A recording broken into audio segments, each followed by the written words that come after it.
চাষির অভিজ্ঞতা জানতে এবং মাছ চাষের তথ্যমূলক ভিডিও পেতে চ্যানেলটি সাবস্ক্রাইব করে আমাদের সঙ্গেই থাকুন। আপনারা জানেন যে ঘাস খাইয়ে মাছ দ্রুত বৃদ্ধি হয় গ্রাস কার্প সবচেয়ে বেশি, এবং ঘাস লতাপাতা থেকে শুরু করে কলাপাতা যেগুলো আছে এগুলো দিয়ে আমরা ফ্রিতে এই গ্রাস কার্প মাছটা বেশ ভালো একটা উৎপাদন কিন্তু করে লাভবান হতে পারি। তো এখানে যে প্রবলেমটা হয় সেটা হচ্ছে যে আমরা এই ভিডিওর মাধ্যমে যেটা জানবো সেটা হচ্ছে যে গ্রাস কার্পের বৃদ্ধি এবং গ্রাস কার্পের উৎপাদন আমরা কিভাবে আরেকটু বেশি করে নিতে পারি। তো আমার কাছে যেটা মনে হয়েছে দীর্ঘদিনের গ্রাস কার্প চাষের এক্সপিরিয়েন্স থেকে আমি যেটা বুঝেছি সেটা হচ্ছে গ্রাস কার্পের সংখ্যা একটা ফ্যাক্ট। কারণটা হচ্ছে আমি বেশ কিছুদিন আগে এক জায়গায় ভিজিট করতে গিয়ে যেটা বুঝতে পেরেছি এবং উনি যে জিনিসটা আমাকে ইনফর্ম করেছে সেটা হচ্ছে যে আপনি গ্রাস কার্প পুকুরে খুব বেশি সংখ্যায় রাখতে পারবেন না। কারণটা হচ্ছে পুকুরে অক্সিজেন শর্ট হয়ে মাছ মারা যায় বা পাখি খেয়ে নেয় বা বিভিন্ন ধরনের প্রবলেমে পড়ে, এবং গ্রাস কার্প পুকুরে যে কয়টা থাকার ক্যাপাসিটি থাকবে ঠিক সে কটাই থাকবে, আপনি বেশি করে চাইলেও রাখতে পারবেন না। এবং আমরা যেটা জানি সেটা হচ্ছে যে পুকুরে অক্সিজেন শর্ট হলে সবচেয়ে বেশি আগে যে মাছগুলোর প্রবলেম হয় তার মধ্যে গ্রাস কার্প অন্যতম।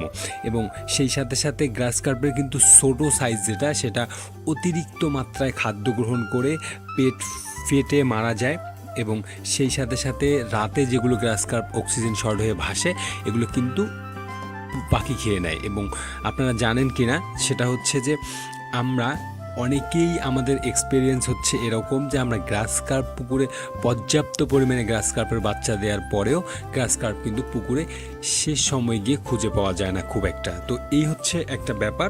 আরেকটা ব্যাপার হচ্ছে যে গ্রাস কার্পের উৎপাদনটাকে আমরা কিভাবে আরেকটু বেশি করে নিতে পারি। তো আমি আপনাদের খুব শর্টলি একটা ট্রিক বলে দেওয়ার ট্রাই করছি। আমার এই 4-5 বছরের মাছ চাষের অভিজ্ঞতা থেকে আমি যতটুকু বুঝতে পেরেছি সেটা হচ্ছে গ্রাস কার্প আপনাকে মোটামুটি একটু বড় সাইজে ছাড়তে হবে। মূলত কার্প জাতীয় মাছ আপনার সবগুলোই যত বড় ছাড়বেন আপনি তত বড়ই কিন্তু এটার উৎপাদন বেশি হবে এবং খরচ কম হবে, এবং সেই সাথে সাথে এটা কিন্তু বিক্রি খুব ভালো হবে বা ভালো রেটে বিক্রি করা যাবে। তবে গ্রাস কার্পের ক্ষেত্রে আপনাকে গ্রাস কার্প থেকে 8-10 ইঞ্চি সাইজের যে গ্রাস কার্পগুলো আছে সামনের দিকটা বাঁকা অবস্থা সেটা আপনাকে পুকুরে সর্বনিম্ন ছাড়তে হবে। এরপর থেকে আপনি 1/2 কেজি 1 কেজি বা এর চেয়ে বেশি বড় সাইজেরও কিন্তু গ্রাস কার্প আপনি পুকুরে ছাড়তে পারেন। তাহলে যেটা হবে যে মাছগুলো মর্টালিটি কম হবে এবং সেই সাথে সাথে আপনার ঘাস দ্রুততার সঙ্গে খাবে। এবং আপনি গ্রাস কার্প পুকুরে কয়টা দিবেন শতাংশে?